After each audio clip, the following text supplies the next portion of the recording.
My BF had an affair with my brother's GF and I'm still not okay. It's been almost a year since this all went down, and I finally feel ready to get it off my chest. I met Alan when I was 23 years old. I had just returned to my hometown after college and some traveling to start my big girl job, I guess it's wrong to say, met. We had been in school together since kindergarten, but we never really got on until that spring. We quickly entered a relationship. Looking back, he never asked me to be his girlfriend or for exclusivity. After 3 or so months I asked if he was still seeing other people and he immediately turned it around saying, "No. You. I couldn't bear sharing you," so then we were a couple.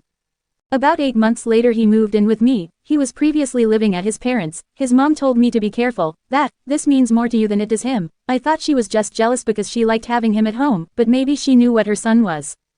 We went on to spend 3 more years together. I don't know how many other women there were. He worked late a lot, but he was the best liar I ever met. We almost broke up multiple times, but not because of infidelity. I honestly had no idea.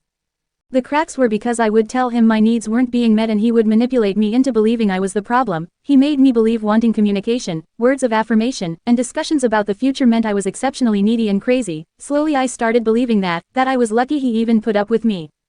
Then his mom was diagnosed with metastatic breast cancer. Suddenly my needs seemed as unimportant as he had always made them out to be. I threw myself into helping his family. He barely spoke to me for months, so I started paying more attention to his actions to better support him in the absence of his words. That's when I started to notice him being secretive with his phone, his whereabouts, and after a while he no longer invited me to accompany him on visits to his mom. I told myself he just wanted to have alone time with the time they had left. But then his computer died and he started using mine to write. He liked to write short stories. One day he forgot to log out, and while I didn't read any of his emails I noticed the first 7 were from Ashley, my younger brother's girlfriend. I asked Alan why he was emailing her so much and he said she's an English major and was reading his stories. Like a fool I believed him. Then I left town for a few days to visit my best friend and I came home to a mess, bed disheveled, lube on the bedside table, and all the liquor gone, 2 glasses in the sink. I asked him what the fuck was going on and he proceeded to gaslight me. I had a friend over to drink because I'm sad about my mom. I masturbated because I missed you. What, I can't masturbate? Question mark. Not very sex positive of you. My mom is dying, just like you to make it about you. You're so selfish. And so I stayed, yet again convinced I was the problem. I continued to help care for his mom. Then the day before Christmas Eve 2021 he broke up with me because, after my mom dies I'm leaving town. I'm not gonna be trapped here in this small town with you. I said okay. I even helped him pack, and a couple weeks later when his mom passed and he came around for comfort I gave it, and kept giving. After a few times I asked if we should use condoms again since we were no longer a couple. He said, "My mom just died, I'm unemployed, and I live at my dad's, who would be fucking me? Are you already sleeping around?"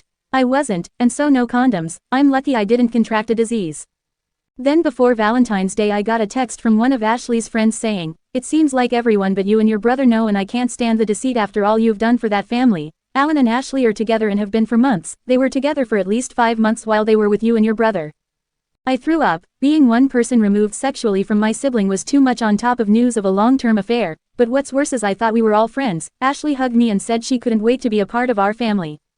She reached out to me when Alan and I broke up to tell me she was there for me and hoped that even though my brother had recently broken up with her as well because she refused to get sober, that she hoped we could still be friends. And my brother and Alan got really close over the years. They even had a poker night with a few other guys. I just can't believe people could be so duplicitous.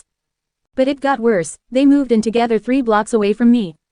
Alan even wrote a short story detailing the lies he told me and shared his love story with Ashley, with the world, putting it up on his website.